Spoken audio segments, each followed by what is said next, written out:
Christ. Hey, shalom. We the I.S.U.P.K. started out on 1 West, 125th Street, Harlem, New York, under command of Gen.YAHANNA. I'm priest and officer GEN.YAHANNA. Today is the Wednesday night law class. Of course, y'all know how we do it. Open the floor up. If y'all got any questions online, type them in. If not, we're going to move on with the topic.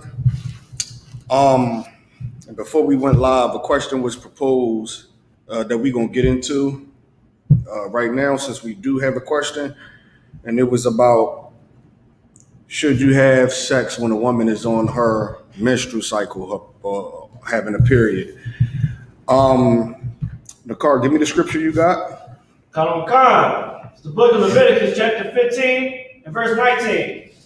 And if a woman, so like, sir, I can have it.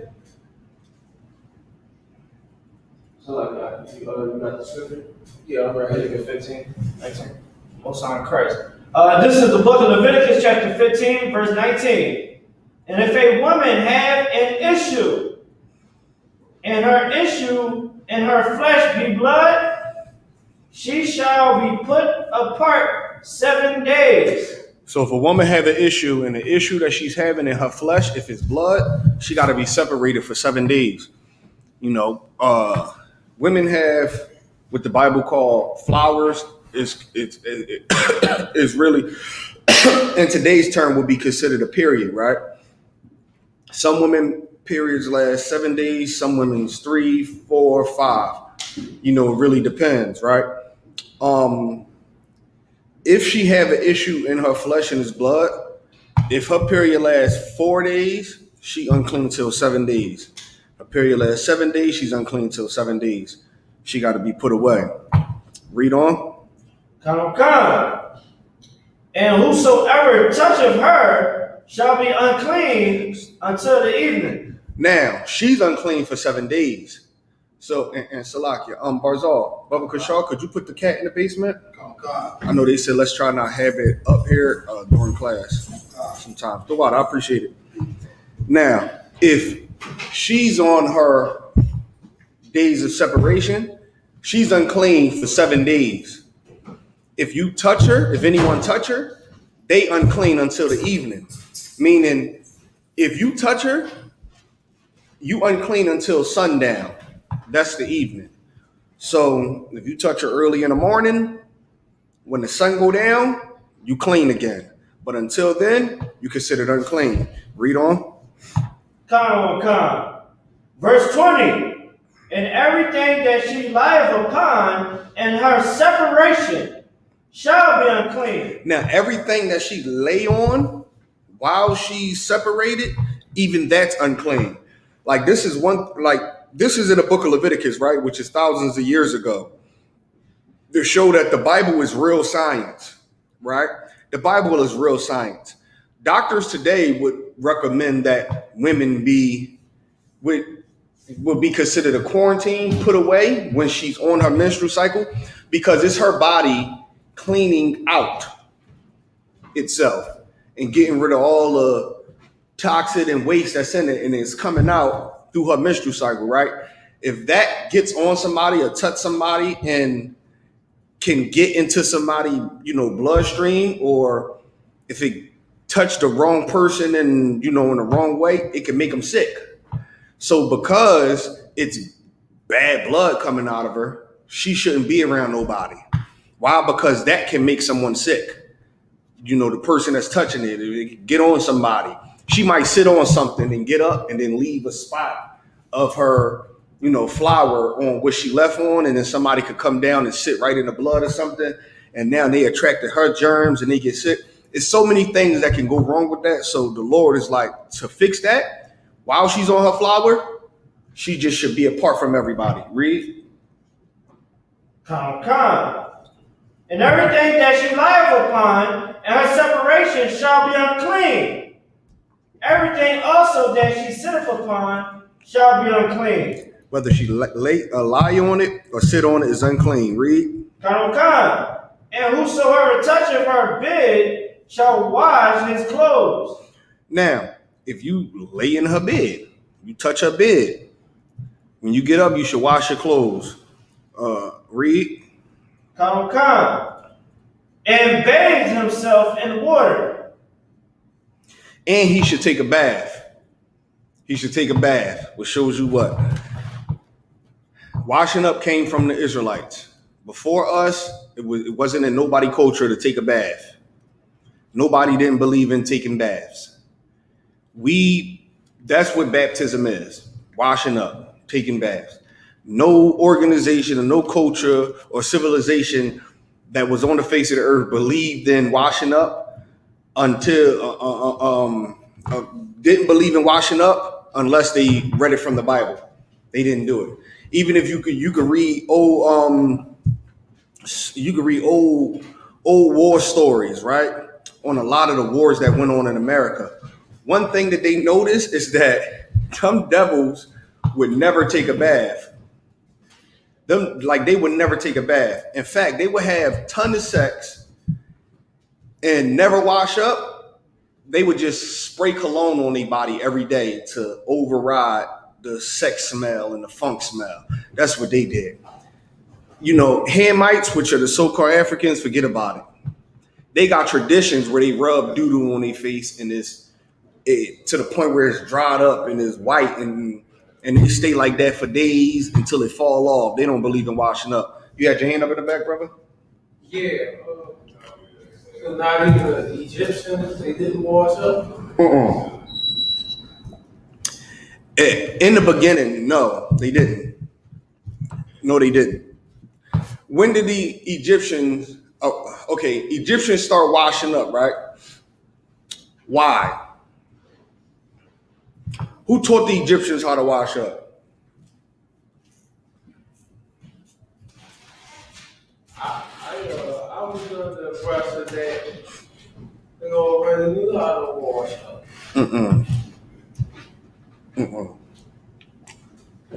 None of them. It was not in their culture to do so because they had no reason to do it or whatnot. They didn't believe in washing up or none of that. Go ahead. Why you say they had no reason to do it? Why you say they had no reason to? Why you feel like they felt that they didn't have any reason to wash? But it's not a custom of theirs. So meaning, you look back at the history of it, right? The history of Egypt and everything, and all their customs and traditions, and how they dressed and how they carried themselves, right? Even some people will go into what is called the metanetta or something, and read their the laws of Ma'at or whatever they wanna call. None of it. There is nothing that leads to. If this happened, you would have to wash your flesh. You would have to do this. You would have to do that. Their culture didn't have that. That was just something that we started.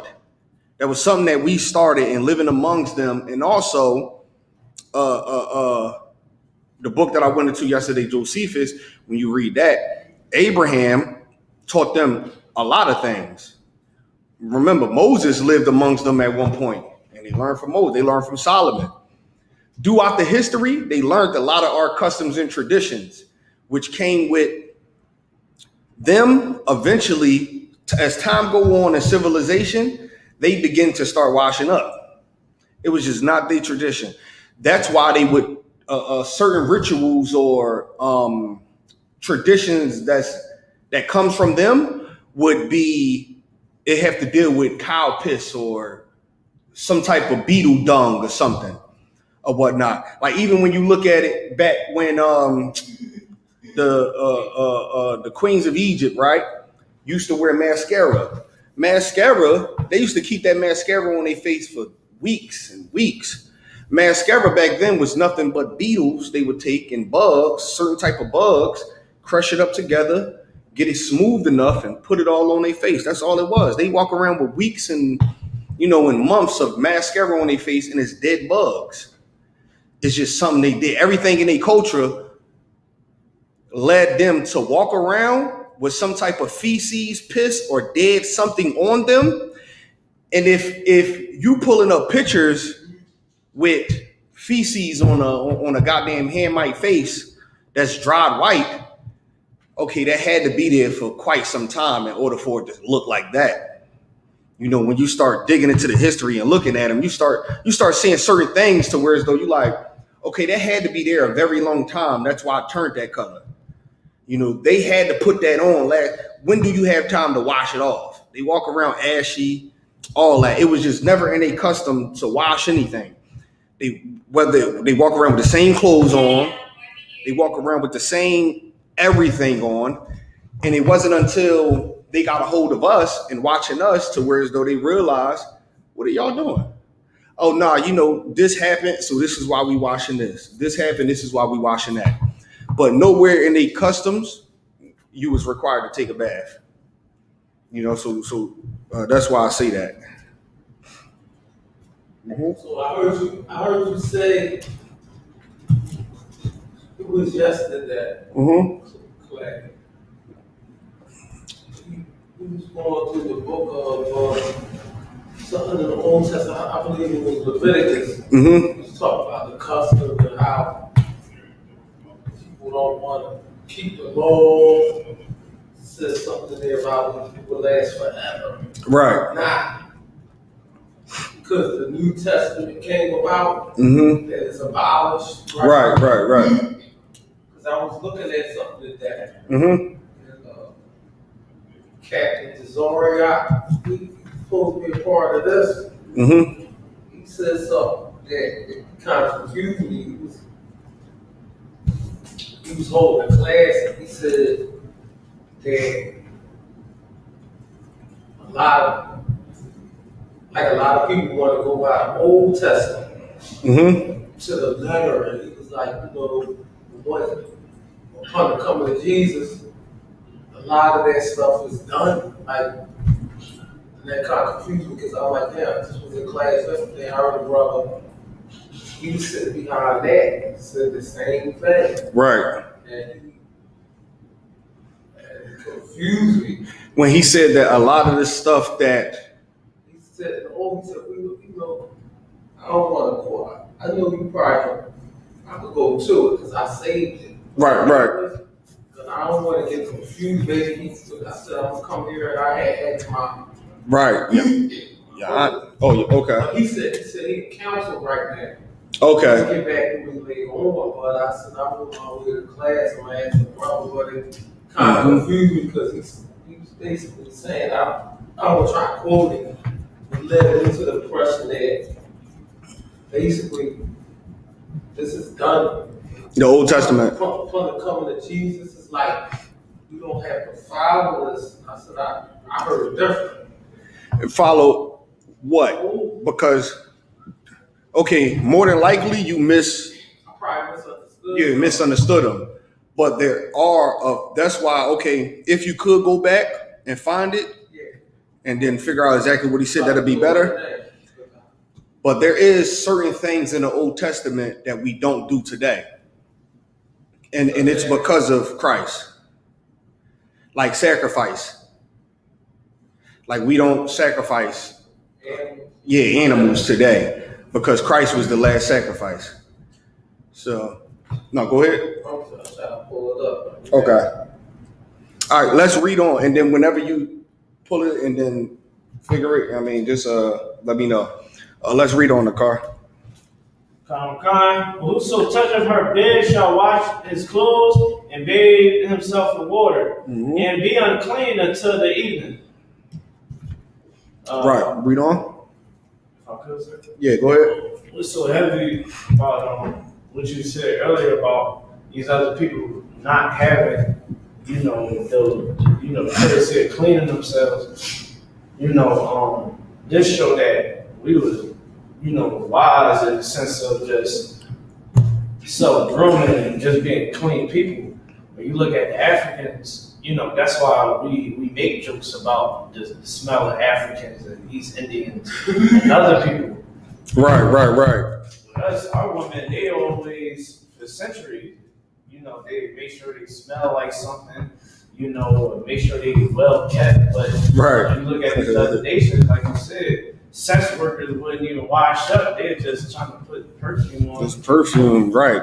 Just to outdo the smell. Right.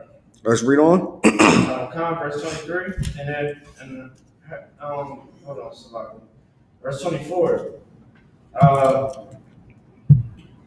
And if any man lie with her at all, and her flower be upon him. Now, if a man lie with her at all, and her flower will be upon him, what is if a man lie with her? What do that mean?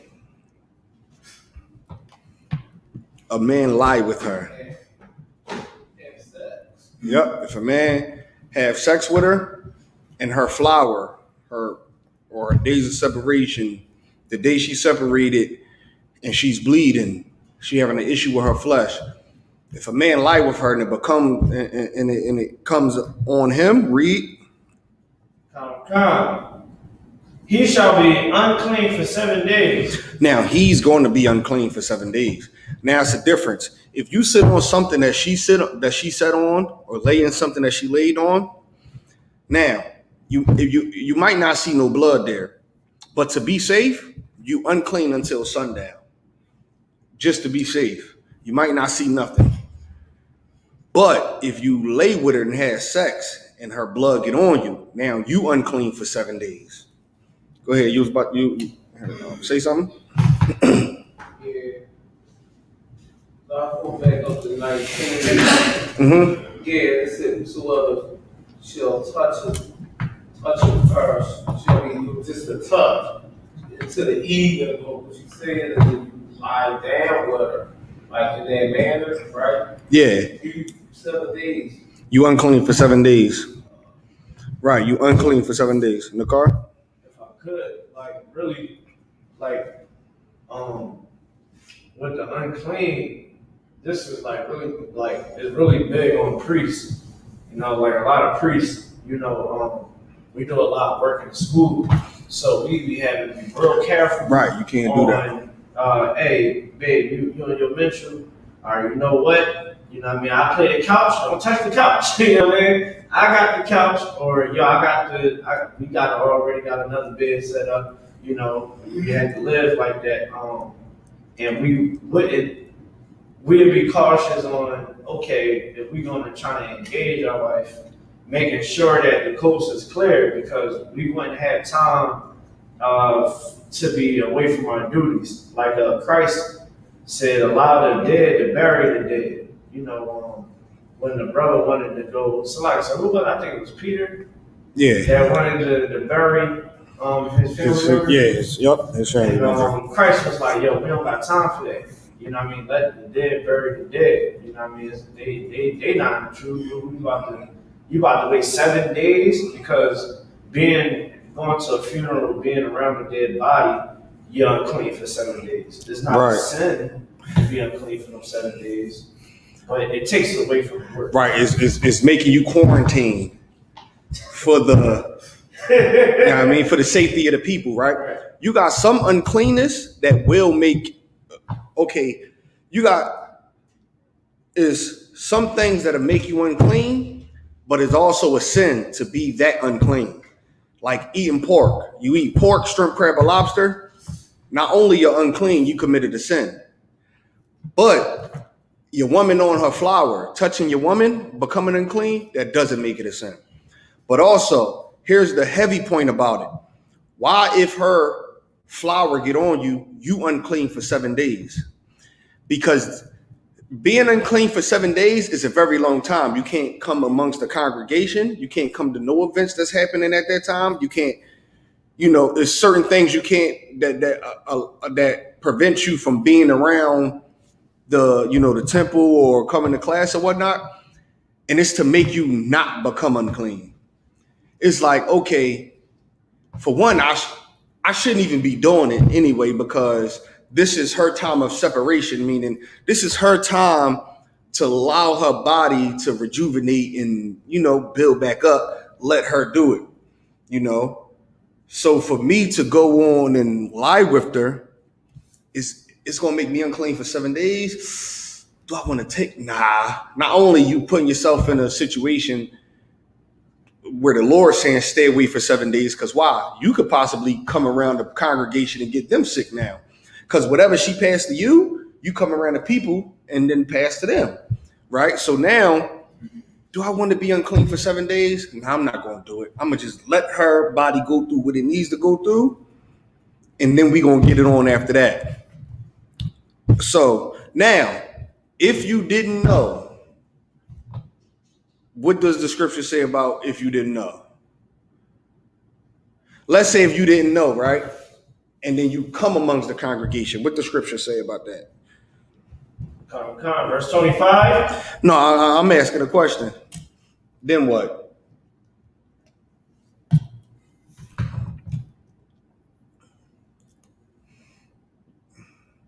Anybody? So if the scripture, let's say if you've never known, been banging it out with your woman, while she on her flower, been gang banging it out. Sue whooping it out. So let's say if that happens and then you just do happen to come to class and then somebody happens to break down the scripture, then what? That you unclean, then what?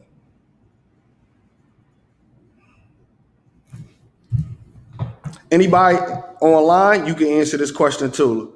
Let's see if somebody online want to give it a shot. Anybody that's online, give it a shot. If not, I'm going to give y'all like 2 minutes to answer. If not, I'm going to go to the class.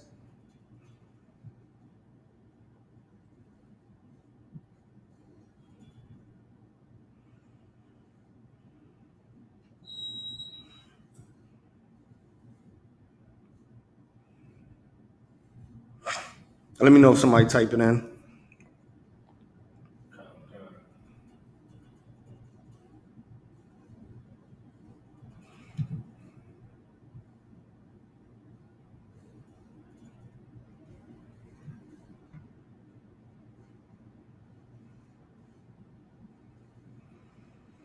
Anybody typing in?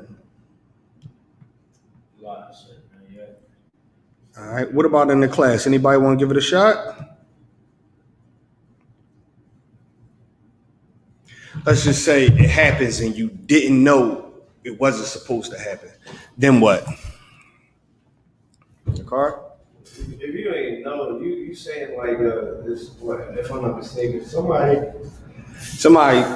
don't know. Come to class, and then as in class, they hearing what they just did. They wasn't supposed to do because it make them unclean. Is that person unclean?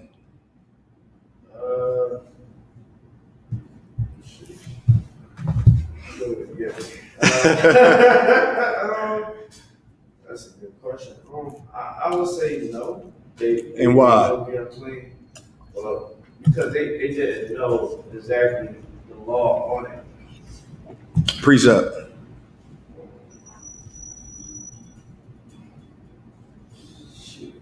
Hey, I don't know what the scripture is talking about. You can paraphrase it. It might be the same one. Okay, it's if you did know the law, is once you know the law, you're charged. Like once you know the truth, then you're held up to that. It's a few of them. You got the Lord wink at your ignorance. Yes. So meaning you don't know, so he wink at it. Or it is 2 Peter's. It's better to not know the way of righteousness than to know the way of righteousness and not keep the holy commandments. So it's a few. If you didn't know and you hear it, now there's the time to know, damn, I just did that, or I did that last week or 2 months ago. Now you know to not do it again. The Lord ain't going to charge you for doing it at a time you didn't know. He's a righteous and just God. You ain't know, you find out, you wasn't supposed to do it. Now, here's your clean slate. Don't do it again. The car? Sorry. Go ahead, read it. This is the book of Acts, chapter 17, verse 30. Mm-hmm. In the times of this ignorance, God winked at. In the time of his ignorance, meaning in the time he did, it was some stuff that he did that the Most High winked at it. He said, okay, he didn't know. So he winked at it. Why I say he winked at it? Because what is him winking at it? Is the question. What is he winking at? Yeah, what is when it say he winked at it, what does that mean? It's like, it's like, it's like, okay, you ain't know, but now you know. But what is him winking at it? What is it when the Lord winking at it? When it say he winked at it, what is that? What is he doing? Like, he's turning away from the fact that you ain't know. Like, Or he winked at it, meaning as it's happening, he don't see it. He just wink at it like, he didn't know what he was doing. You know, he's going, bam. He going, what he doing? Okay. He gonna wink at Jake, you ain't know what you was doing. But there's going to become a time where you're going to hear about not doing it, and then now he expects you to don't do it again. Why? Because is it a sin to sleep with your woman while her period on? The car? It's not a sin. Should you do it? Okay? That's the whole point. It's not a sin, but you still shouldn't do it because it ain't a sin. I mean, because it ain't a sin, you still shouldn't do it. Why? Because that time of her flower on is not a time where she should be having sex. It's a time where it's her body getting a break and it's doing what it need to do. You know, I know sometimes, you know, when they flower on, the women get more turned on at that time, and this can't help it. I done heard tons of stories of why people do, lay the towel down or something. Or one girl said that it helps with her cramps, but it's like, but that it's putting that brother at a risk of getting sick from doing it. So to be on the safe side, just wait a week. You can wait a week. just wait a week. Don't do it. Just wait a week. It makes you unclean. I mean, it makes you unclean. The car? If I could, sir. Mm-hmm. Like it. I say like, you know, a lot, you know, in the same essence, you know, if you lay down with your woman, you want to clean afterwards. So that's right. It's not a sin. It's not a sin because laying down with your woman, you're going to become unclean. Right, you're going to become unclean. Whatever leaves your body, you become unclean. Why? You can't come around a congregation until sundown.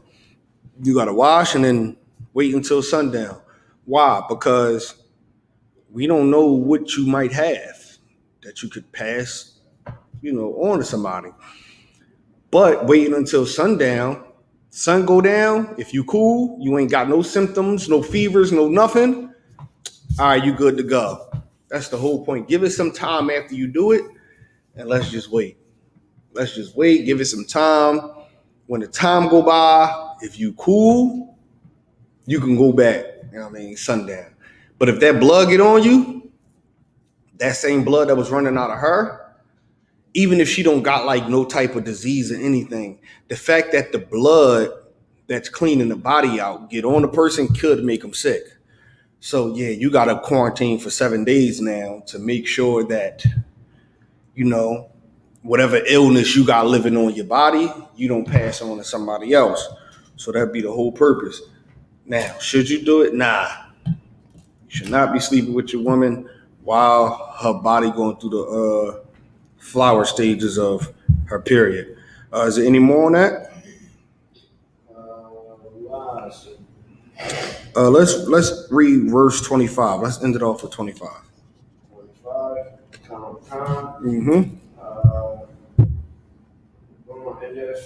Verse 25, and if a woman have an issue of her blood many days out of the time of her separation, or if it run beyond days of the issue of her uncleanness, shall be as a days of her separation, she shall be unclean. So meaning, if her issue or her flower running past her days of separation, the days of separation is 7 days.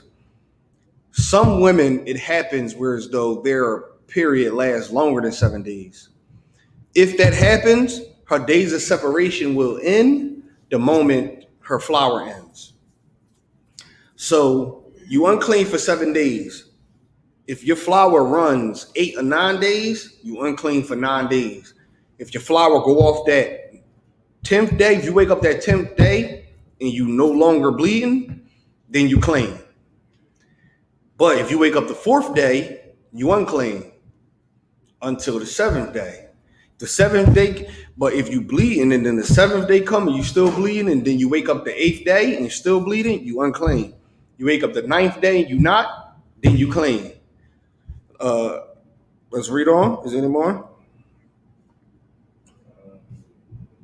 So that was pretty much it. That's pretty much it. Yeah, so in a nutshell, should you be sleeping with your woman while she's on her period? No.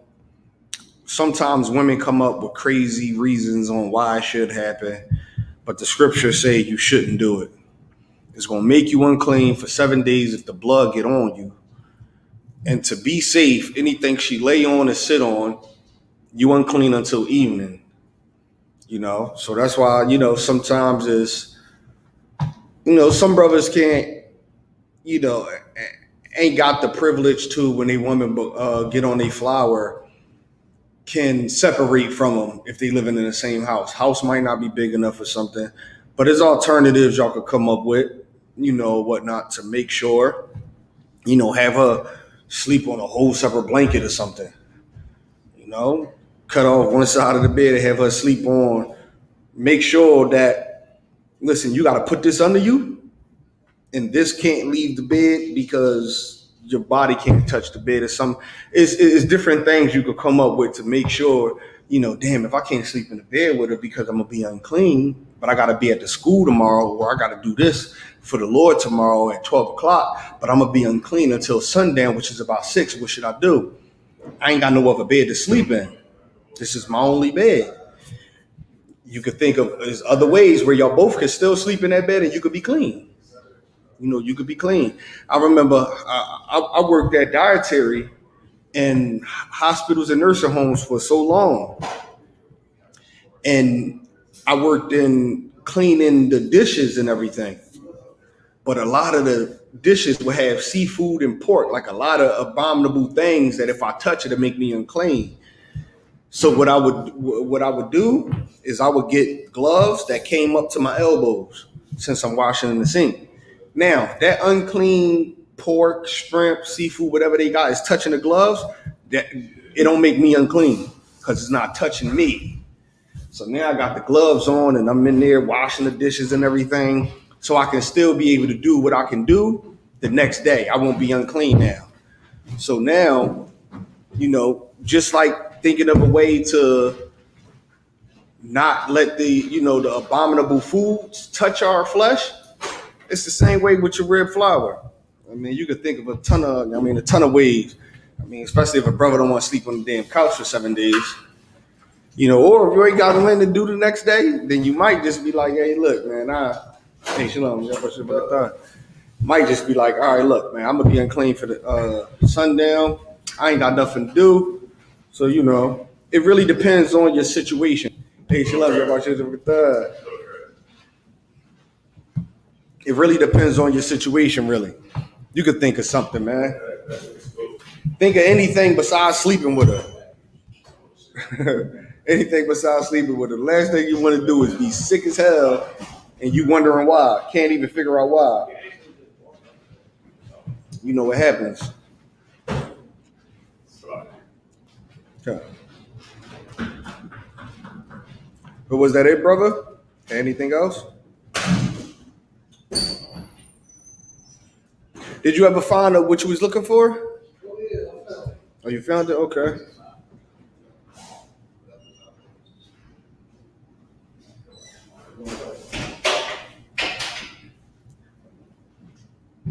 I'm back, sir. Okay. You said he found the He's right here. Okay. Do you remember what he said?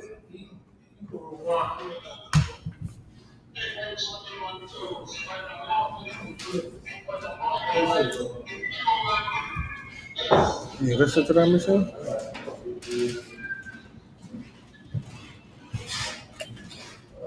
It's like a whole hour class. You know what exactly. Yeah, you know where the time at? Yeah, just skip to the time, just listen to it, and then just repeat back what he said. And then I'll be.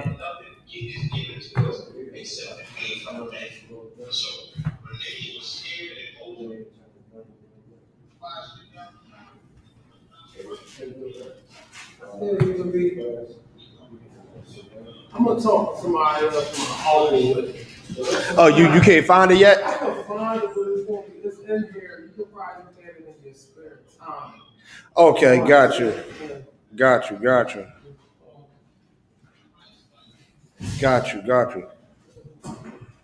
Okay. Is there any questions online? No questions as of now. Okay. And it was something you had asked about, right?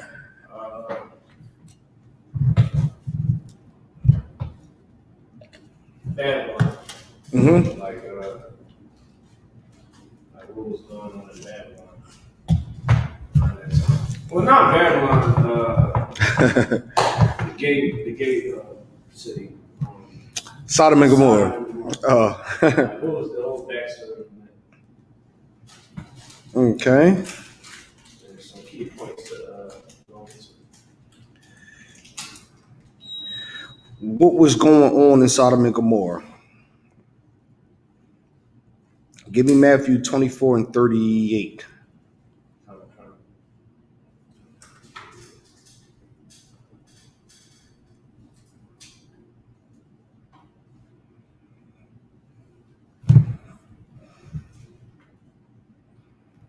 Matthew 24, 38. It's the book of Matthew, chapter 24, verse 38. For as in the days. Let's go. That's 38. This talks about the times of Noah. Right. So let's go.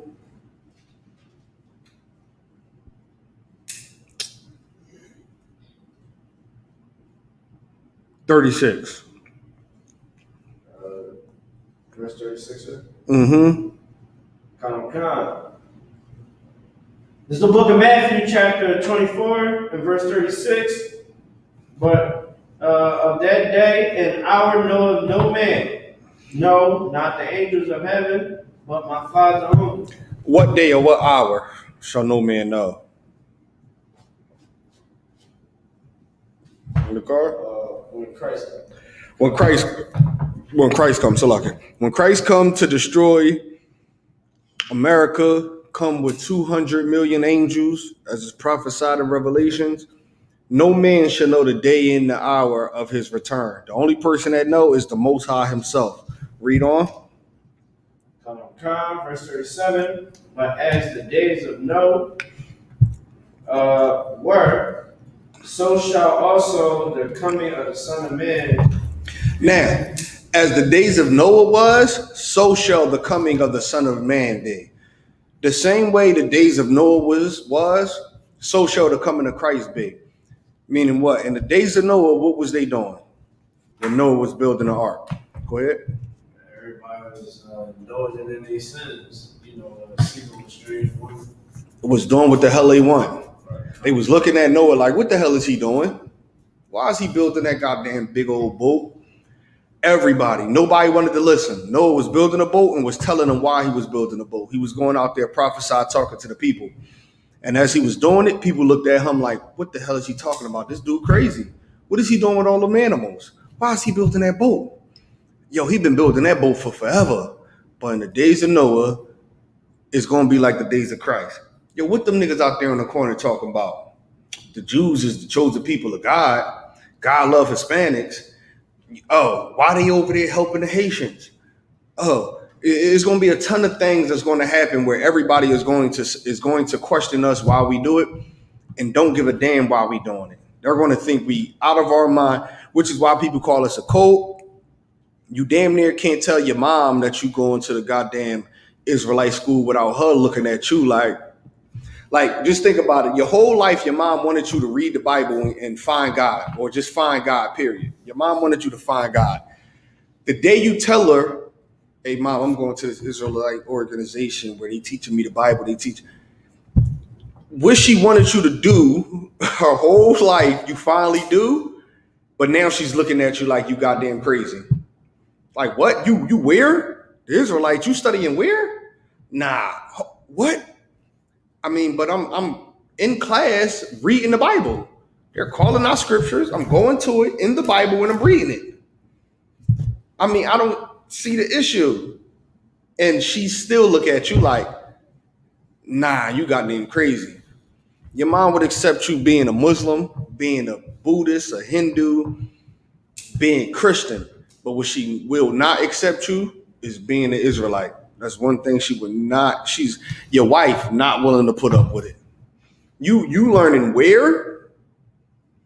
You know, when you tell your wife you learning from the Israelites, automatically she assumes you learning from one of the purple cats or the people in the white. She automatically think you there. Why? Because she do not think you're crazy enough to go sit in a class with them I.S.U.P.K niggas. He's not that crazy. And then when she finally asks you one day, where you be going? 41A Gary Rule with the I.S.U.P.K. What? Oh, hell. Now all hell break loose. That's not a Frankfurt. Facts. That's not up you. I thought you was going up Frankfurt and you had your hand up in the car. Sir, what you're saying is heavy, because they definitely they would try to, like Christ said, man, they hated me first, and I.S.U.P.K get so much slack. I mean, I just been sitting there listening to some of these cats be saying, but we teaching you the Bible. We showing the Bible to you. We giving it to you straight, raw, rugged. We also installing the Spirit in you. We doing our job as priests to install that Spirit in you. That's why when we look at these other camps, like more and more I grow inside the truth. I realize how good, we have it here, where like son as going to camp. Sir, a lot of people think that you can just go to camp and, hold post. You know what I mean? It's way more to it. I think it's that simple. I thought it was that simple at first. Before I became a trooper, I was like, it can't. But then when you get behind that line and you realize how the Lord, when it rained, a certain way, when it's ministering, I'm like, good night. Like, and, they'll want you to go have one, subscribe to only having one wife, and they'll perverse the scriptures the same way the Christian church do. They'll say, oh, no, bishop should only be a one wife. Mm-hmm. Let every man have his wife. How right. That scripture go.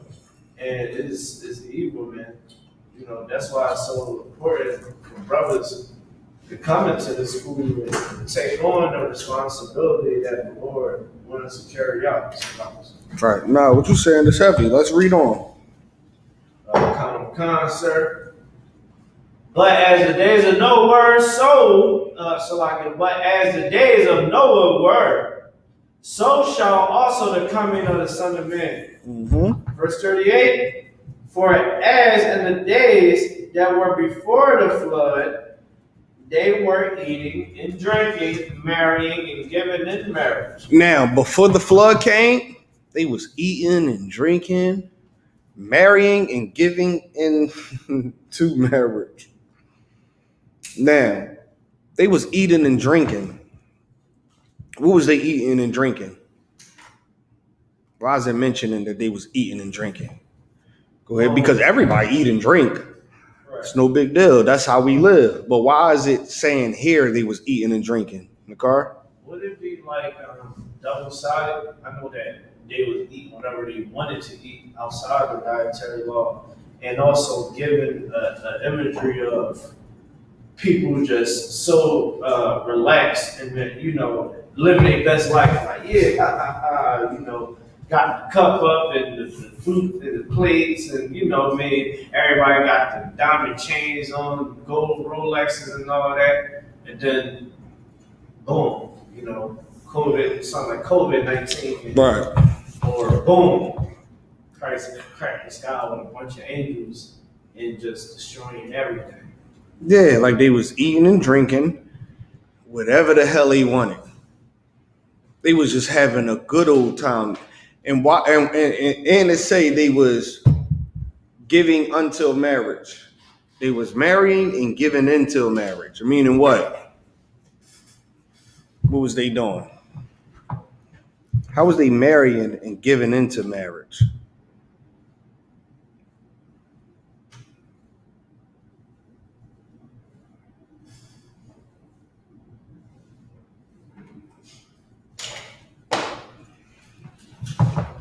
Same thing as eating and drinking. They was sleeping with whoever they wanted to, whoever they wanted to sleep with. They was doing whatever the hell they wanted. They was marrying any and everything. They was eating and drinking any and everything, and they was marrying who the hell they wanted to marry. Why? Because it was fun. It was the fun thing to do. Nakar? Like, sir, it's the same way now. It's like now, a lot of brothers and a lot of sisters, mainly the brothers, we go want to go mess with other nations. Mm-hmm. We go, I'm living my best life. Got you a couple of dollars, you looking popping on Instagram. Well, I'm gonna go mess with this chick. I'm gonna mess with Keisha. I'm gonna mess with this joint, that joint. I'm gonna go mess with Becky. Like if I could, sir, I'd be at my slave. I work in the hospital, so you talking about a lot of women that work there. And I was making a delivery to one floor. He had a young brother, and he was like, some white girl had walked past, and he was like lusting at her, and he was like, "Yo, you seen that?" I'm like, "Seeing what?" And he was like, "That girl." I was like, "Man, I ain't worried about her, man." You know what I mean? I was like, her people done did too much to my people. Like I didn't want to hit them with the whole car. Like, man, Right. did too much to my people, man. I can't get down with that. I look at a sister before I look at her. You know what I mean? And the brother was like, "Yeah, I feel you, man, but still, they think, what I mean, whatever got something, soft, whatever soft is good quality, but I'm like, nah, man, the Lord said, really, man, the Lord said, don't deal with these other nations. Like, He told us not to marry off our children. That's real marriage. You marry off your daughters and your sons, but, today, we in 2021, we believe that, oh, well, I can have sex with anybody I want. It don't matter. Yep. I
So it's a lot here. And we have a small little issue. It's corrected now, sir. Okay, all right. With the internet? Sir. It wasn't the internet. The microphone muted itself. I'm not sure why, but Oh, I moved it probably because I moved it. We good to go though. All right, most high Christ. Let's read on. Is there any more?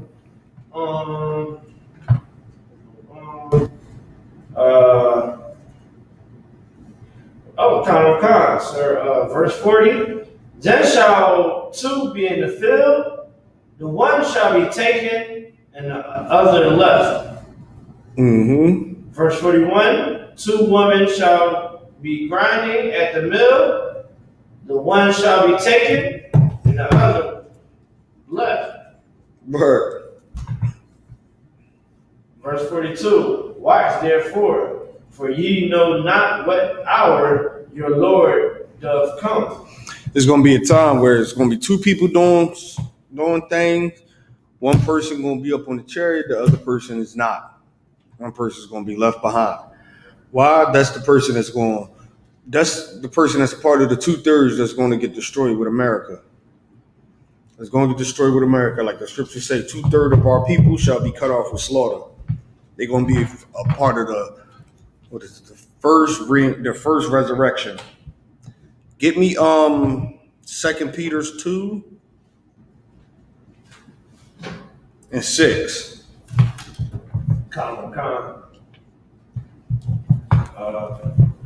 I have it, sir. Mm-hmm. This is the book of 2 Peter chapter 2 and verse 6. And of turning the cities of Sodom and Gomorrah into ashes, condemned them with an overthrow. Now he turned the city of Sodom and Gomorrah into ashes and condemned them with the overthrow. Read. Into ashes, condemned them with an overthrow, making them an example unto those that should live ungodly. Now, the reason the Most High did that is he was making them an example for anyone who wants to come and live ungodly. You want to come and live how Sodom and Gomorrah was living? The Lord is going to destroy you. Now, what is Sodom and Gomorrah? Okay, how can I say it without giving the answer? Let me get the precept.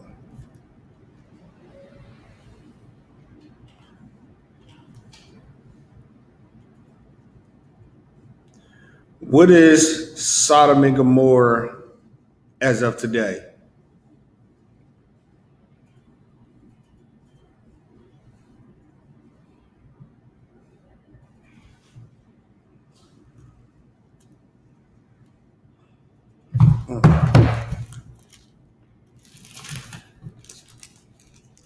Anybody want to come and live like Sodom and Gomorrah?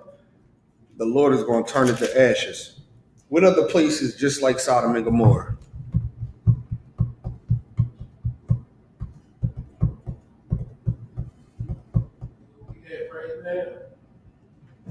In other words,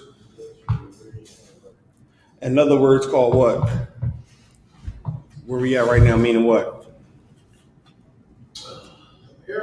America, right. Let me get Revelations. Yeah, give him a hand.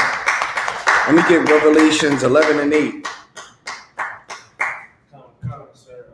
Revelations 11 and 8. Mm-hmm. Revelation chapter 11, verse 8. Okay. And they're dead by, this is the book of Revelation chapter 11 and verse 8. And their dead bodies shall lie in the street of the great city, which spiritually is called Sodom and Egypt. Let's read.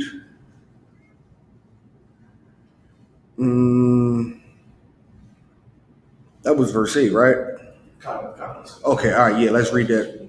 Let's read that again. Sir.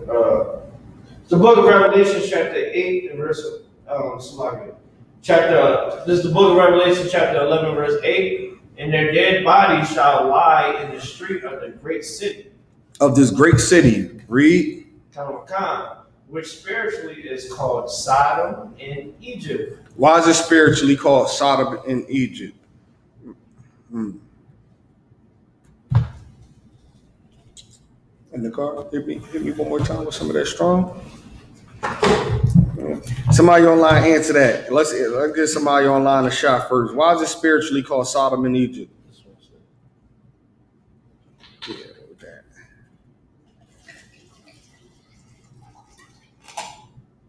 The water.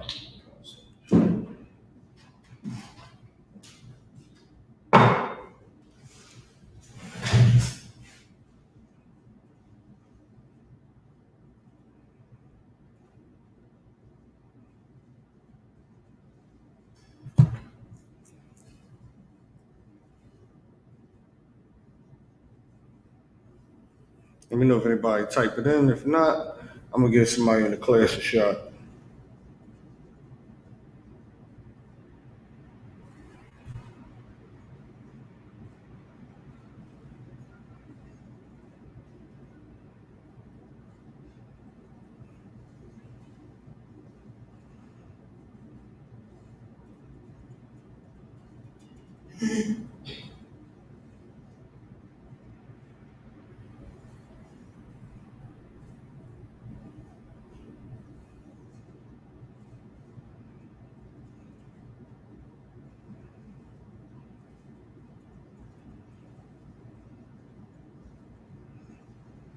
Anybody in the class want to give it a shot?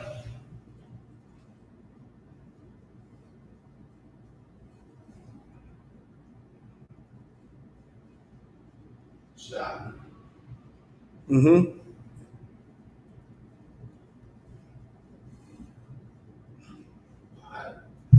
Why is it spiritually called Sodom in Egypt? Egypt. Mm-hmm.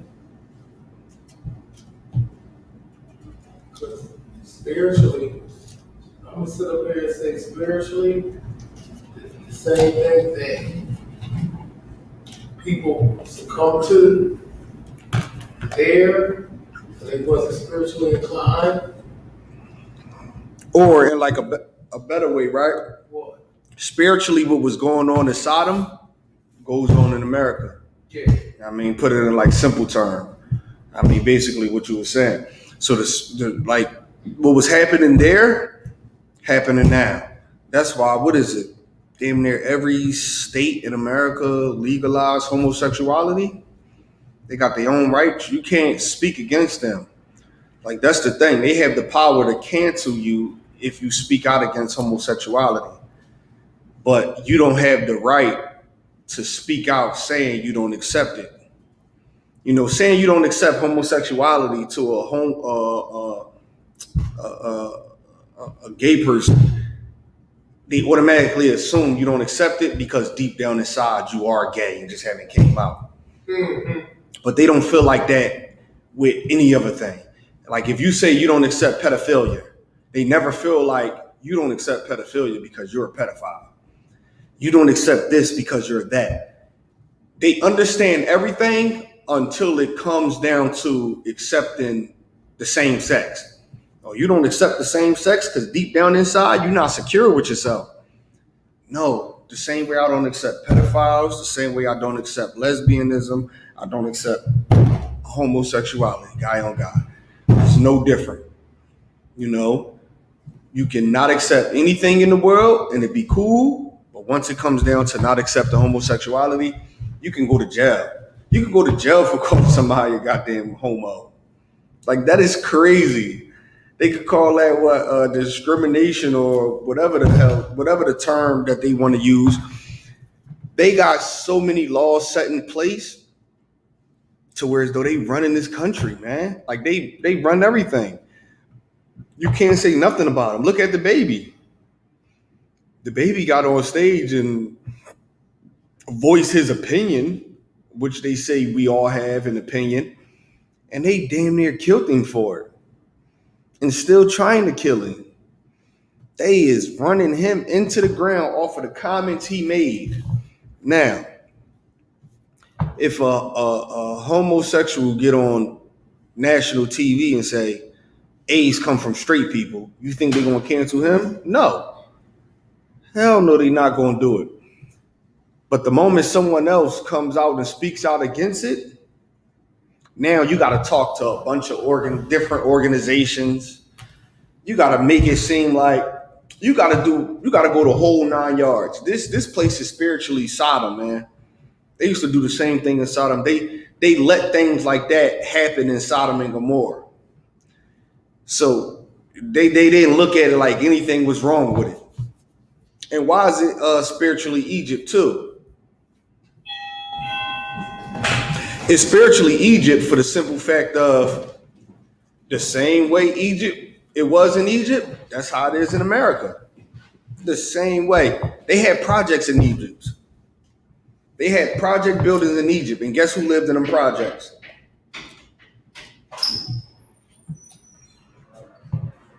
Guess who lived in them projects in Egypt? Just take a simple guess. Go ahead. Israelites, the niggas. They lived in them project buildings. They was finding different type of drugs in Egyptians when they was digging them up and doing research on them. Hey, shalom, y'all. What's going on? As they was digging them up and doing different type of research on them, they was finding different type of drugs in these systems. They was finding the opioid plant in these system. It was finding lean in these system. Drugs as of today that would be considered lean, and of course weed and opioids and everything. They was finding all that in their system. This was stuff that they was doing. And they was pushing us in the goddamn projects, the project buildings. We were Israelites living in the goddamn projects. Go ahead. What did the projects look back then in Egypt when we were there? What it looked like? Yeah. I remember the general brought out a book and he read the book. It looks exactly how they look today. Right. Exactly. No different. They make the projects how they look today because they get it from the structures in Egypt. That's how it looked. It was no different. Why? Because these projects push for the lower class people who can't afford to live over here with these people. And look in all them projects, no matter what city or state you in and who in them goddamn projects. It's nothing but niggas. Low income houses. That's how you get them. And it's projects in every part of Philadelphia here, north, west, south, whatever part, it's a project in it somewhere. A main project, because that's where they push the people who need their help the most. And it was no different in Egypt. We was living amongst them, and they don't want us living amongst them. And it's like even with today, like just think about how North Philly was before Temple took over. And now they pushing everybody into one part. Like, it's crazy that I could go abroad and see I.S.U.P.K more and look at how it looked now. It did not look like that about 10, 15 years ago. Like, to my memory. Like, it did not look like that. But then go 3 blocks down from there and look how it looked. 3 blocks down from there to the what is it? You got right, Johnson Homes, you got Blumberg Project. Go 3 blocks down from there and look where all the niggas is living. But go on I.S.U.P.K more, Broad and Susquehanna, go on all them strips and look how it look now. They took over and they are pushing the niggas into one section, and look where they live. All in projects. It was the same in Egypt. You came to live in Egypt and you wasn't an Egyptian, you going to live over here. Even when you go back even to the story of Goshen, where we was living in the city of Goshen, right? We had to tell an Egyptian king what we took care of the sheep. Why? Because taking after the sheep in Egypt was considered an abomination. So for us to get our own land where we can keep our laws, statutes, and commandments of the Most High, we had to tell them that we dealt with sheep so they can push us into this land and deal with the sheep. It was all projects and drugs. It's no different as of today. America is the same way Egypt is back then. The laws that get passed in America as of today, you was allowed to do in Egypt. Was you allowed to do that in our homeland? Hell no. That's why even certain parts of the world now, at one point in time, they didn't accept homosexuality. You would die for it. You would die for it until America got a hold of them. Would they dare do that in Israel when we was living in that land? Hell no, they would not do it. But you go to Egypt and you was allowed to do certain things, and America takes after Egypt, so America do the same thing. Salaki in the car, you had your hand up? If I could, sir, a lot of Egyptologists and a lot of cats that that is kindred, people that believe in Egypt and they go back to Egypt. I remember the general bringing out how we was described as Hyksos. Yes. Yeah, Hyksos. The Hyksos. Yep. And that was in their language. I think it was Greek. That it was Hyksos. What it meant. I believe you could look it up in the Bible dictionary. Yeah, I think. I believe it was a native language, or how the Greeks translated it. But we was called sheep herders. We was a sheep herder. That's what they called us in Egypt. We was when you look back in history and find the Hyksos, that's the Israelites. You look back at Egypt history, because America is spiritually Sodom in Egypt. Because when you look at how that civilization was ran, America is ran the same way, no different. You got black people oppressed. For God's sakes, the Haitians that's coming over through what? In Mexico, right? Look at them. It's men on a horse with whips chasing them around. Now, here's the heavy part and the crazy part about that, right? What happened just last month? What happened just last month with the Arabs? Nakar, you know? What happened just last month with the Arabs? Last one, there was a place here in America. How many of them was it in the Philadelphia airport? Just Philadelphia? I believe between 500 to 1,000. It was so many of them who came over here illegally, and they found them at the Philadelphia International Airport. Did they arrive with horses and whips and chasing them around and telling them they couldn't get here? Hell no. They embraced them and accepted them. All these crown fried, and I'm going to let y'all know something. All these crown fried chickens that y'all see and all these Chinese stores that y'all see in the hood, in the neighborhoods, they are illegal immigrants that came over here to America and received a grant to open up them stores. They opened them stores. They came to America poor, got a grant, and opened a store up in your neighborhood. Now, do you think they're going to do that for the same goddamn Haitians that's trying to get over here? You think they're going to get them grants and let them open up stores? Hell no. Even the Puerto Rican stores we see today that's on every corner in our block is owned by some goddamn Moabite or something. The Puerto Ricans that's working in that store do not own that store. And that's what people don't know. Yeah, Puerto Ricans got stores on every corner, but they don't own it. They're just working in there. They don't own that building. They're paying rent to someone in that building. That's not theirs. That person who owns that could come and put them out at any moment. But guess what? That Chinese person owns that Chinese store. That Crown Fried Chicken, he owns that. Nobody's coming to put him out. Why? Because they gave him a grant, and with that money that he don't have to pay back, he went and bought that property, and now he's selling it to you in your neighborhood. Go ahead. They also send money back. And they send money back to their people. Something we don't do. Listen, Chinese stores make the minimum $10,000 a week. And look where they at in your neighborhood. $10,000 a week. When I found out that they make $10,000 a week the minimum, right? I went to my poppy store and I said, yo, Pop, I'm thinking about opening up one of these stores. How much do y'all pull in a week? He said, well, us, we only sell cold food. We pull in about $1,500.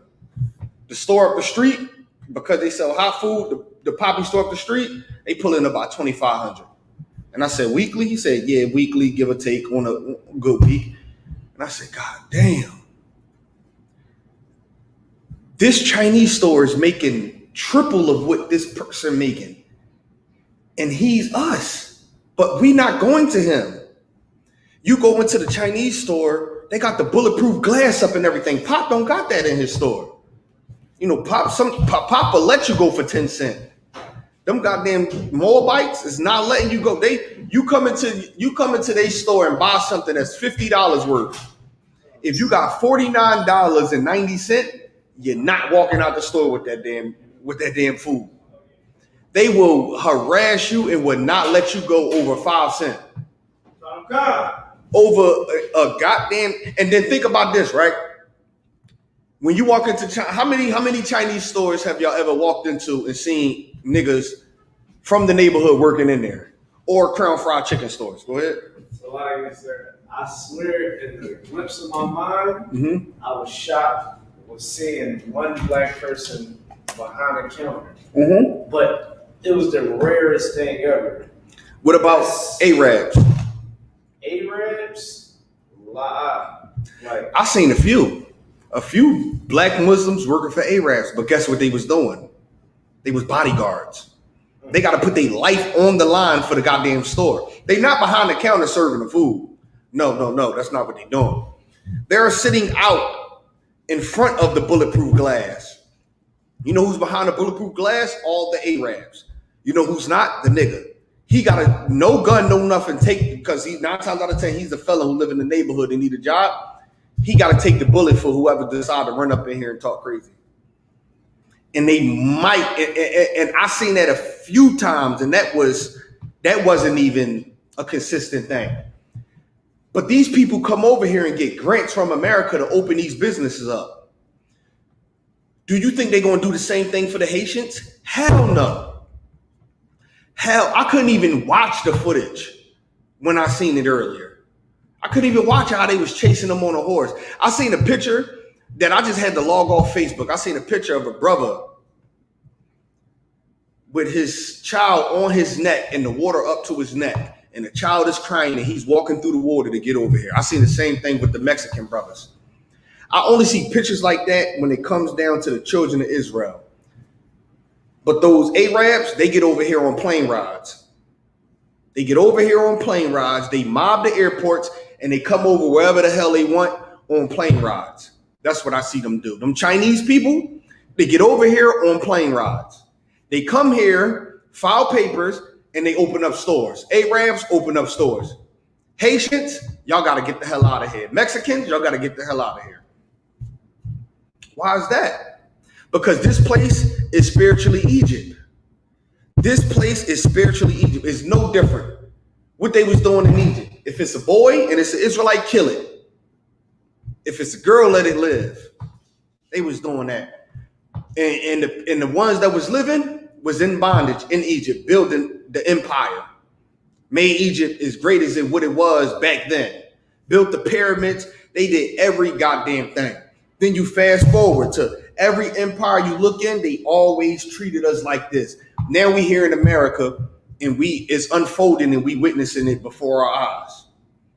The Haitians coming over here do the goddamn water the same way the Mexicans did. And look how they being treated. You cannot tell me that this Bible is not for the blacks, Hispanics, and Native American Indians, man. You cannot tell me that.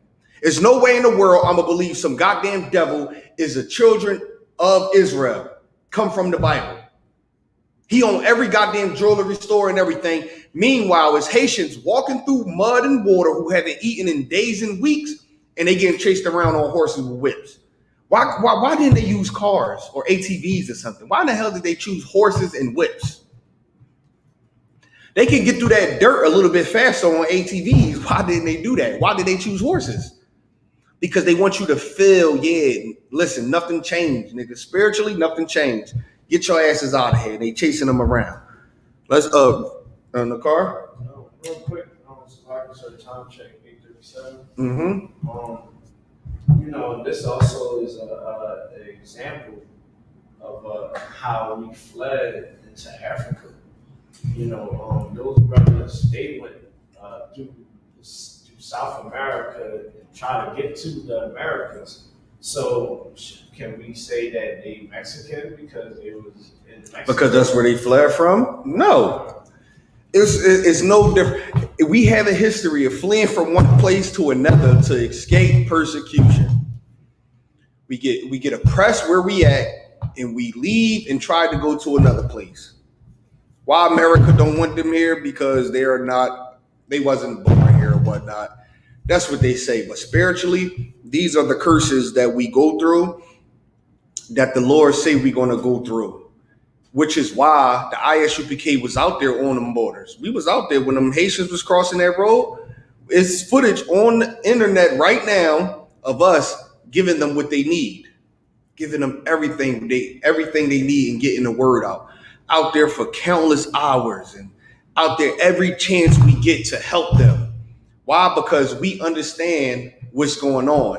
And it's our job as priests and prophets of the Lord to make sure this stuff is fixed, to make sure we handle this, just to make sure. We don't talk about it. The Haitians is coming over where? In Mexico. I.S.U.P.K Texas drove down to Mexico and handled their business. It's all over the news. They just released the article on the news. They were shot. We was out there deepest ever. The Lord was with us. We was giving them everything. We was there. We was there for our brothers and helping them as we should. And the same thing is going to happen in any city, state, country, wherever we at, that our people is needed. We're going to be there for them. It was no need for anybody to be at any airport or any border to help any Arab that was coming over with anything that they needed. Why? Because they was welcomed over here in open arms. They was welcomed over here with open arms until it became the niggas. Till it became the niggas. Why? The more you keep the Lord's people oppressed, the longer they think they have. The more time they think they have. But it don't work like that. What happened to Sodom? What happened to Egypt? They both were destroyed by the Lord. They both was, some great empires, some great places to live. And it was taken down just like that by the Lord. It was taken down super fast. Same thing with America. All these things that's unfolding before our eyes is stuff that we done talked about since 1969 that was going to happen. And to live in a time like this, to see it actually happening, we're in the last days, and it's about to get real rocky out here. So, everybody that walk into this school, it's a blessing. It's the Most High, choosing you and bringing you here for a reason. It ain't no game. I remember when I first came into the school, it wasn't nearly as many brothers as it is now. It was not nearly. And now to see where it's at now, you cannot tell me that this Bible is not real, man.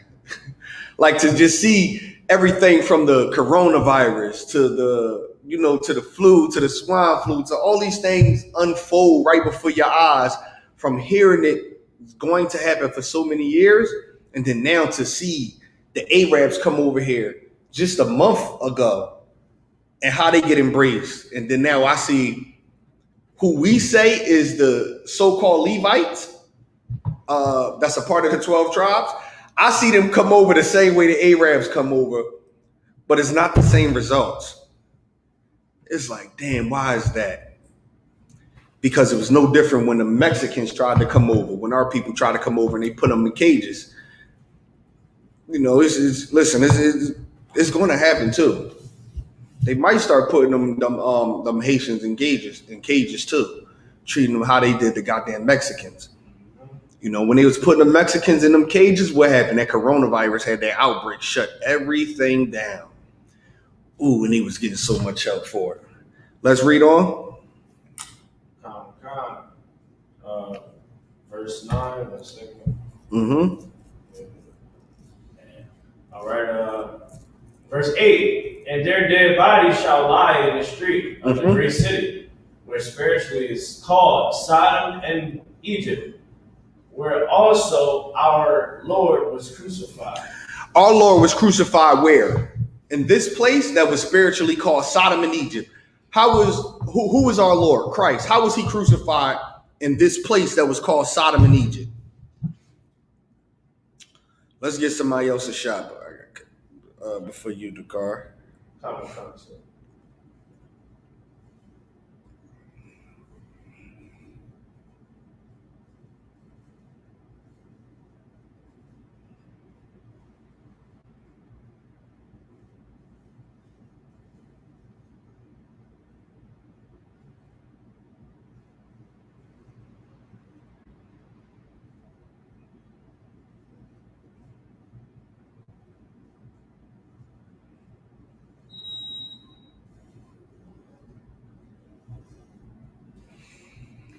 How was the Lord crucified? Let's give it a shot, McCarr. How was it crucified? Mm-hmm. You saying that today's terms? Because I'm trying to understand like the context. Yeah, so the context is in this place that's called Sodom and Egypt, which is America. The Lord was crucified there. How was he crucified? The Lord was crucified by people turning away from the laws, wanting to continue in the world. Oh. The Lord's priest. No, he was crucified. How was he crucified?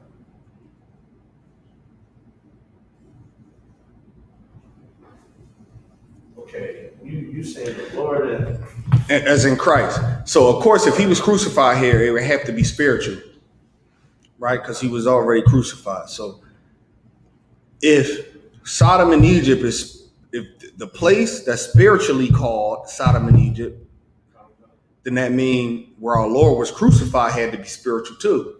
How did they spiritually crucify him? oh, they tried to destroy it, and then tried to destroy the knowledge that was surrounding them, like the religions. They made him into a white man. He's white. This is how he look. He loves everybody. Come as you are, he loves you. No matter what you do, the Lord loves you. They crucified him, man. What he really stand for? They totally disregarded that, and it didn't matter. Well, what did the historians had to say about Christ? That he was very militant. They said Christ was a revolutionary. That's what they wrote down in historical books, the people that actually did the history and research on him. He was a revolutionary. That's how they looked at him. Christ did not play. He was no sucker. The scriptures say he was an austere man. He was no punk. You know, he didn't come and want to hug you, even if you hate him. And everybody, let's hold hands. That was not Jesus. That was not him. What did Christ do when he walked up in the temple and they were selling in his father's temple? They were selling merchandise and doing everything wrong, brother. Grabbed the cord, made a whip, and whipped them out.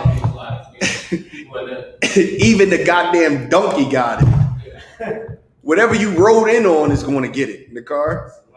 I like the way how GEN.YAHANNA broke it down back in the day. It gave me perfect understanding. He said Christ was up there weeping up the whip, and they said Christ was like, what the? I was Listen, like, y'all can really see him doing something like that. He flipped the tables and got them out of. Now, why did he walk in there and say, everybody hold hands, let's pray, God is all love, y'all shouldn't be doing this? Why did he walk in there and get so mad that he took a cord and braided it together as a whip and beat everybody out the goddamn temple? Because he was no sucker. He was not going to let you get over on him. But they paint him as that as of today. And not only that, they change his image.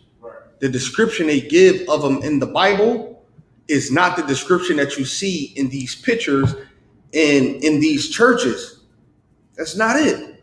The way he was in the Bible is not the way that they tell you he was when they describing him to you in these churches or out here just in regular society.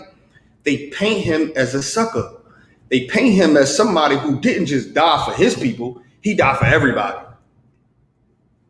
He died for everybody. Even the people that didn't even need to get, need somebody to die for. What that? Listen, a Jewish man, what do he need somebody to die for his sin for? He ain't in hell. He owned every jewelry shop that you see. Every jewelry shop that you see is a Jewish man that owned it. He owned the diamond districts. He owned the TV networks. He owned everything. Richest man on the goddamn planet. You can't even get on national TV and say the real Jews is black without him trying to step in and destroy you. What in the hell is Christ dying for him for? He don't need it. When it's somebody in the projects that grew up there in poverty all their life, starving and need a way out and need to be shown the way, they don't need somebody to die for them. So he's going to die for this person who don't need his help. What about all them babies that's growing up the way that they growing up? What about all them people that's living the lives that they live? They the people who need to be saved. Rent $38 and still can't pay it. Electric off, gas off. Those are the people that need saving. Not the one that's driving in the Maybach 24/7, who don't even got a license because he gets chauffeured everywhere. Never even learned how to drive. Not the one who got 16 bedrooms and there's 3 people that live with him. Not the one that if you dare say anything about his race, they destroy everything about you. Christ came and died for him? Come on, man. Make it make sense, man. Make it make sense. Let's read on.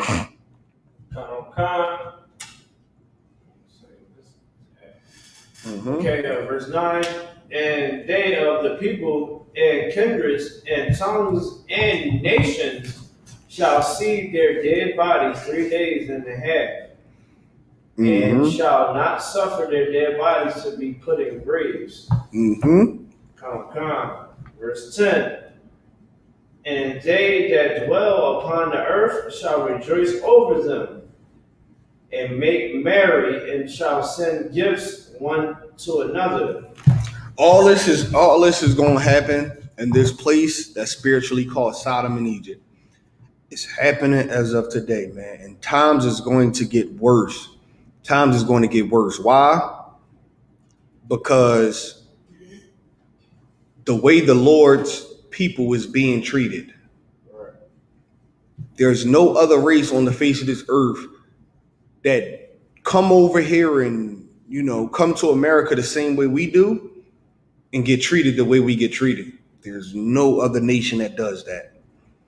There's no other nation. They know exactly what they're doing when they chasing them Haitians around, when they putting them Mexicans in cages. They know exactly what they're doing. And but this is the good part about it. The Lord know exactly what they're doing, and they are going to pay for it. The Lord is a just God. The Lord is a just God. He is going to make them pay for what they're doing, and they should pay for what they're doing. Go ahead. It's this right here, universal practical knowledge. It said, in Harlem, New York, is this the oldest? Was this the first school? Yep. 19. Before the purple ones and all the white ones? All of them is break-offs. The purple, the white, the red and white, the ones that were all black. Yeah. All of them is break-offs. All of them started from here. Go ahead. Those ones that were all black, right?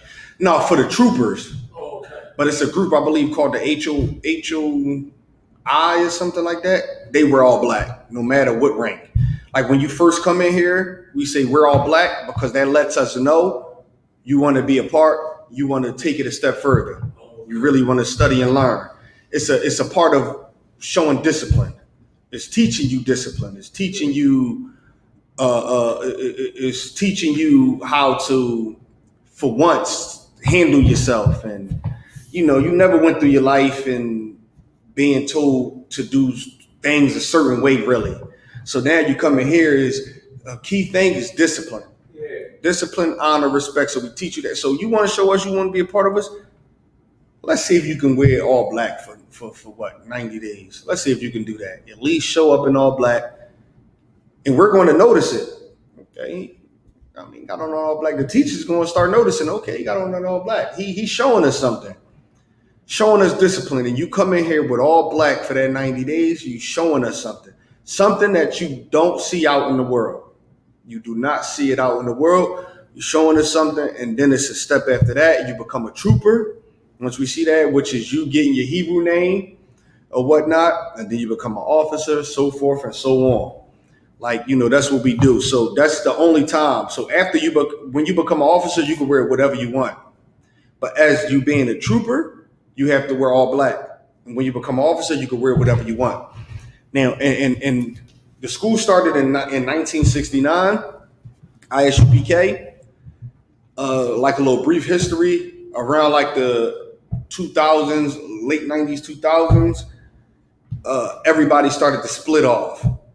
So around that time, that's how you got the groups you got today, the GMSs, the IUIC, the HOIs, the We Got Next, whatever group you name it. All those people, you can go look back at old footage, and at some point in time, they would tell you they was in the UPK at one point. They was in the UPK. Go ahead. Why did he leave? Some of them left because of hatred towards their brother, certain disagreements that they had that they wasn't strong enough to go fix it or whatnot. Multiple things. Some brothers felt like this brother shouldn't be over me. I should be over him. Some brothers felt like he ain't breaking that down right. I believe this could happen. It's a group out there who broke off because they believe you can have sex with a 13-year-old girl. That's what they believe. You can have sex with a 13-year-old girl. Go ahead. Who was that? GMS. GMS? Yeah, they believe that you can have sex with a 13-year-old girl. Go ahead. Who was the brothers that be by Hey, Shalom, bro. I believe that's GMS. Yeah, sit out there with the sisters going out see them every day. I know what they're talking about, sir. Oh, which one is he talking about? Go ahead. They always Around Burlington? I know what you're talking about, sir. You talking about downtown, right? Yeah. Yeah, that's like some Israelite group. Is it Sakari? Lies. It's not Sakari. I really don't know who they are, but they always see us and they salute us.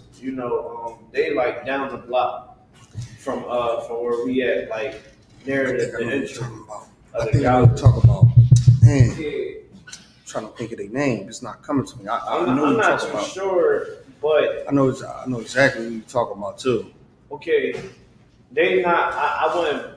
They not GMS. GMS is their appearances. I believe they based out of Germantown. The people you talking about. Concept. So, all right. What I did see was their whole camp, but they had their families Out there with at them. the camp. Yeah, I know Now- you're talking about. I think they based out of Germantown. Kind. And the issue with that, to show the not really understanding the scriptures, we don't bring our families out there. And if we do, like our wives might come through, And drop food off or something. Yeah, they drop food off, or they might sit up there and might be watching, but they know I'm not gonna try to be all over here on the other side. Because at any moment it could pop off right. out here. Somebody might come out here with a gun. We get threatened all the time. At any moment it could pop off out here. I do not want my wife or kids out here when it pops off. For one, I don't want them to see me possibly die, or for two, see me take a life. So this is not the place for you to be. So for them to have a family shows you they not really serious. They just want members. Right.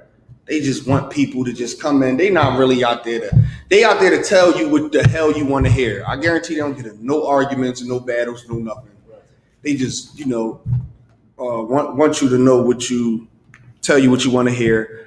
But they all come out of I.S.U.P.K. At some point in time, their leader was in our school and left for whatever, I'd have heard a brother say out his mouth. I'd have heard somebody say, man, when they raised such and such over me, I knew that school wasn't the truth. I had to leave. I was smarter than him. I'd have heard like GMS say, hey, in the kingdom, we'll be able to, sleep with 13-year-old girls. It's not a sin to sleep with 13-year-old girls. And I also heard him say, you can rape a woman. That's how you get a girl. You see a girl you like, you can grab her and rape her. I done heard brothers say, hey, if your man don't believe in the Bible, but you do, you can sleep with me and be my wife and leave him. All those different reasons is why people is not in I.S.U.P.K, because we don't allow none of that nonsense in here. Say that again. You said your man don't believe In the Bible, but the woman do, then the woman can sleep with one of them who believe in the Bible and leave that man alone. Yeah. And then he come through and shoot your whole goddamn school up, and then you like, what the hell happened? You know, you were in there sleeping with this woman. Man, I done seen so many crazy things, man. I remember, and it's the last thing too, before I wrap it up. I remember I seen, it was a post somebody put up where it was like, tell a secret that nobody don't know, but only you and nobody would never know. And somebody put up there is, one of these Israelite groups, I'm sleeping with the women in there, and she got a husband that's a part of the group, and he don't know.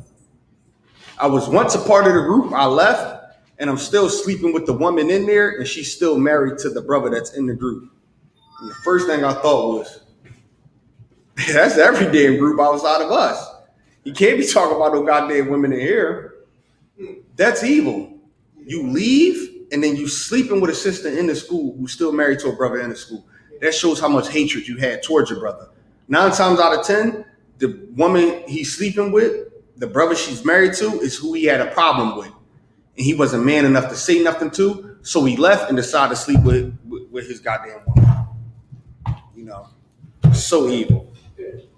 Go ahead. woman is just bad. She's just as bad as him. Listen, if this was before Christ, they both would be dead.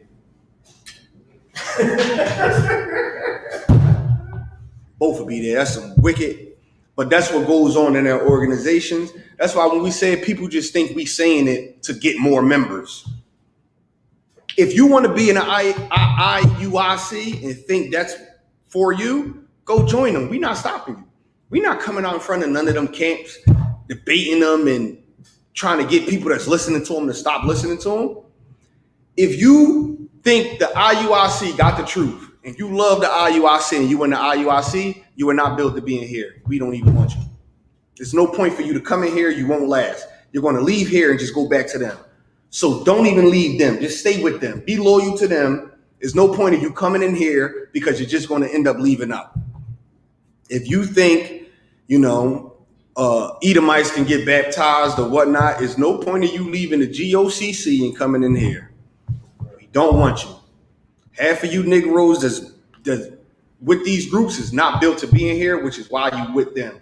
You shouldn't come in here anyway. Go ahead. That's what they believe, that the Edomites. Yeah, they be baptizing them. The people that wear the all white, they be baptizing them.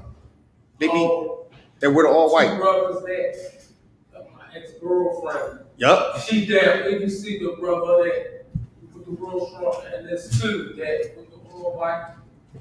Right. Right. What's that camp called? GOCC. GOCC. I remember. I think they basically out. She said like 4 hours, like an hour and a half, like. Yeah, they moved because it was better for him. And this is the last thing before I wrap it up. I'll tell y'all one thing. When he first started letting Edomites in his camp, we was having camp, right? And he came to the camp and was speaking to Commanding General Yohanna and told Commanding General Yohanna. And Commanding General Yohanna aired him the hell out. He was standing at camp with his head down, shamed because he brought that up to the general. And the general made him feel so small that he took his whole school, and it ain't even based in America now. It ain't based in America. And after that, you start seeing videos of him saying, yo, I used to be a general in the school. I used to be a 6-year general, and talk about all his accolades and all that. But he leave out the part where he came proud walking up to the camp. Hey, what's been going on? Yeah, I felt that I could start letting Edomites in my camp. And the general got him out of here. And that was the last time he ever came up to the camp and spoke to the general, because he knew he was wrong. It was all about money. And he's standing at the camp with his head down, like, because he came up under General Yohanna taught him. All of them did. All of them came up under Commander General Yohanna and learned from him. This is a fact. Some of them would tell you if they not in their feelings. They all learned from him and came up under him. and they see him and they pay respect to him, and he would check the hell out of them, and then now they on YouTube making videos about him because you was trying to get him on board with the BS. You baptizing white people in rivers and everything. For what? Because they the ones that pay the most tithes. That's why. That's exactly why. They the ones that get them $200-300. They ain't giving them little $10 like them niggas giving. And they charge you to take their classes too, $150 a week. Oh, well. Yeah, because they try to charge me. I remember when I was first trying to find out the truth and I was trying to figure out who had the truth. What stopped me from going there is because they told me $150 a week. I ain't had $10 in my pocket. What the hell? Like, what? So I can't learn about God if I don't got $150. I am good. And I remember I called General Haas and said, look, I want to come to your classes. How much it costs? And he laughed. He said, how much it costs? Why are you asking that? I said, because I just called the Never Group and they told me $150. He said, what? Who told you that? And I told him, and he laughed some more. And he said, listen, our classes is free. We have classes 6 days a week. You're more than welcome to come as many times as you want for free. I said, what? It's the first time I was told I don't have to pay nobody no membership to. Oh, man. Listen, I'll be there tomorrow. Hey, I appreciate it. And with that, I'm going to pass the class off to Priest and Officer in the car.